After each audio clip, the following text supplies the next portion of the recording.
All right, let's shift focus right now to the top big developing political story, that big shake-up that's going to happen come Sunday morning. The cabinet rejig, which will take place 10 a.m. Sunday.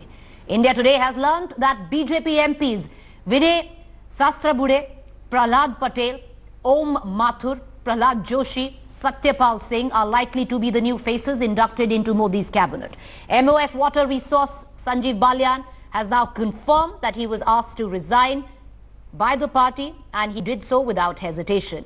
This also after Rajiv Rudy confirmed the same of his resignation. Sources tell India Today Piyush Goyal and Narendra Pradhan, both likely to be elevated in the reshuffle. Changes are likely in the Labour Ministry as well. JP Nadda likely to be shifted away, where the Health Ministry comes into question. Other ministers, including Kalraj Mishra, word coming in, he might become governor. Uma Bharati, Mahendra Pandey have all reportedly offered to resign. Meanwhile, Suresh Prabhu, who's on notice ever since he tendered in his resignation as Railway Minister following the derailment of Utkal Express, is likely now to get Environment and Forest Ministry. Arun Jaitley, in all likelihood, come Sunday, will not be Defence Minister. Will keep his Finance Ministry, but there will be a new face that we will see where the Defence Ministry is concerned.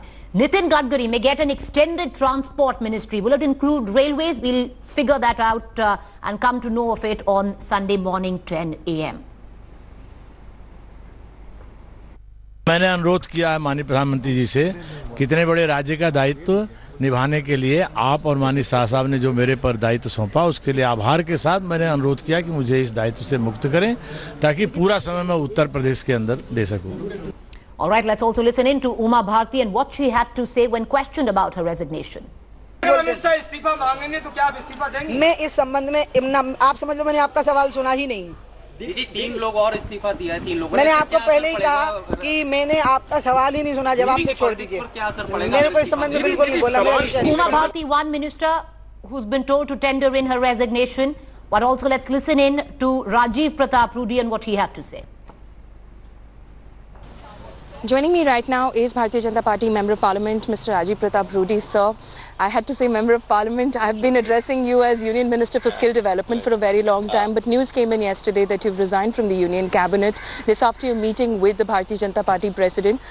You will be playing a role now in the organizational politics? I have been working in the organization earlier, and now I have tendered my resignation. For us, the party is the most important thing. And I think there is much to be done. So it's a decision of the party and I have abided by it. So absolutely perfect. What sort of a role does the party envisage for you right now in terms of politics in the state of Bihar? I really do not know that. Did this come as a surprise at all to you? No, it's a part of the process. It's a part of the process. So there is nothing unusual about it. We work for the government, we work for the party. It's absolutely fine. All right. Okay. Thank you so much for speaking with us. So that was, of course, Mr. Rajiv Pratap Rudy, who tendered his resignation from the Union Cabinet just last evening. With video journalist Ashwini Helen, Paulami Saha in Delhi for India Today. Meanwhile, Congress has hit out at the Modi government, saying that the current cabinet is visionless, clueless, reshuffling will not be better. BJP, of course, in complete political fashion, has hit back. Listen into both sides. He may appoint anyone and remove anyone and change any portfolios, that will make zero difference. Anand Sharma एक frustrated party के frustrated प्रवक्ता हैं. All right, so who are the ministers that will be making their way for new faces, and who are the new faces? Let's get you an inside account of that. Joining me in the studio is our managing editor Rahul Kanwal, as well as our national affairs editor Rahul Srivastav. Rahul, I'd come to you first. Now, is it on the basis of performance, or is it on a keen eye on 2019 elections that this new cabinet will see? Preeti, from what we've gathered by speaking to many sources, a high-level evaluation of the work done by every single minister on virtually every day that he's been in office was carried out by a very senior minister who now holds a constitutional post, and that full report was submitted to the Prime Minister. And the Prime Minister's office has been looking very carefully at the hits and misses. How often have they been travelling? How successful have these ministers been in carrying the Prime Minister's message to voters, to their constituencies all across the country? And it's on the basis of a very complex algorithm where they're looking at the kind of work that's been done, that a decision has been taken about who stays, who goes. The Prime Minister has told the people he works with very closely that in 2019 he wants to go to voters with something to show. Each ministry must have something to show. He says, Hawabazi nahi, people must feel the Modi difference. And a lot of the changes that we're seeing is in keeping with that principle that those who perform will stay and those who don't will perish. All right, Rahul, you want to come in. Rahul Srivastava, National Affairs Editor. Your team has been getting these reactions through the course of the day. In terms of, we've got disgruntlement where the Shiv Sena is concerned, where they haven't even been told yet whether or not they have a cabinet berth at all. You have the JDO, which is expecting cabinet berths. The AIDMK, the government clearly was holding on, hoping that they'd get their house in order. That's not happening right now. So what are we to expect? You see, AIDMK is no possibility right now. One, they have to become part of the NDA. Yes. Without the NDA, Prime Minister will not induct. The CBI and the Income Tax Department have been visiting their leaders, their offices and others. I don't think the Prime Minister would like to sit in a Council of Ministers meeting along with people who have that kind of problems. I think AIDMK will have to wait to sort out its house and then work out who all join the council. The JDU definitely is joining because the Prime Minister will like the JDU be a part, because that will cement the relationship which was severed few years back, and Nitish Kumar can definitely be inducted in the pool. The BJP can rethink about signaling to the voters in Bihar that BJP is back as a force after doing very badly in the last elections, where the alliance between Lalu and Nitish Kumar had trounced the BJP. There is also a buzz. We are yet to get a confirmation that PDP, which is an NDA partner, ally of the BJP in Jammu and Kashmir, has Mehbooba Mufti sent out a message to Mr. Prime Minister, because the Prime Minister was said to be waiting for somebody to be nominated to be inducted in the Council of Ministers. One needs an answer to that.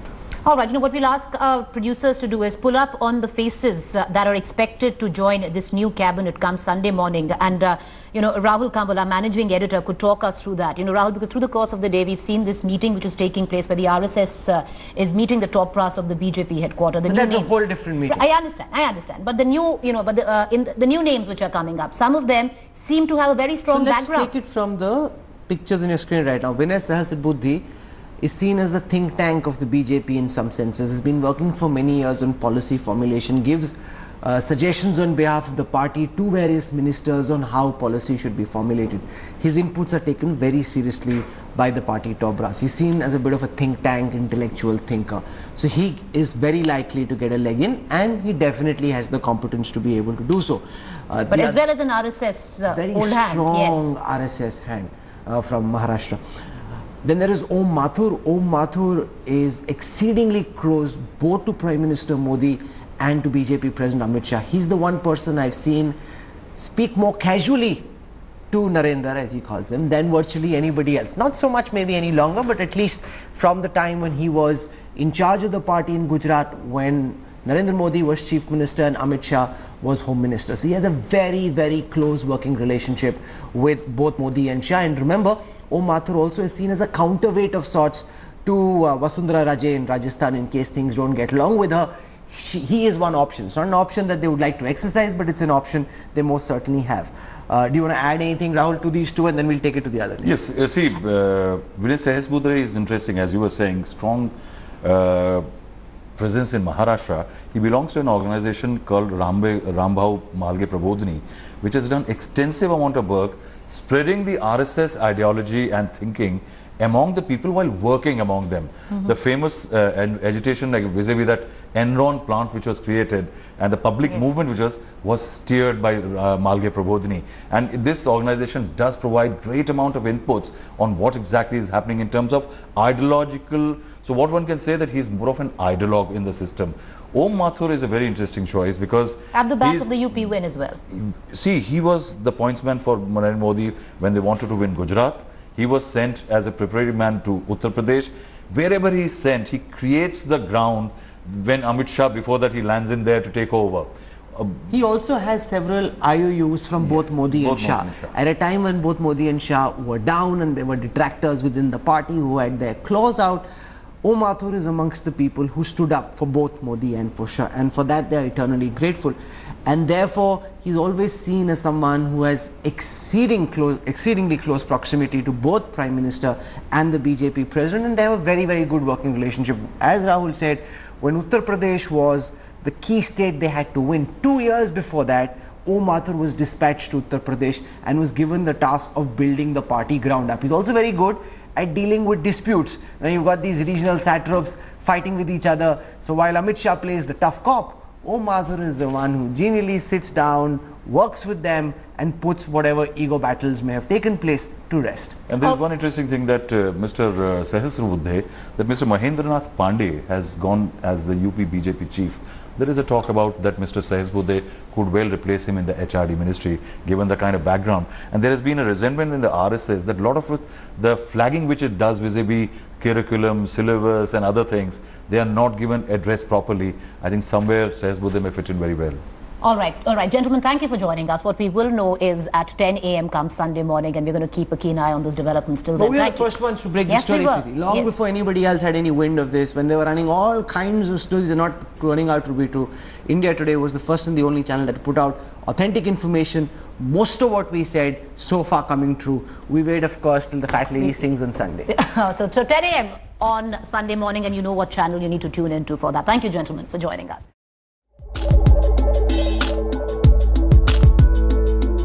For watching the video. For more such news and updates, please like, share and subscribe to India Today. Also check out our other great videos from our channel. We know you will love to.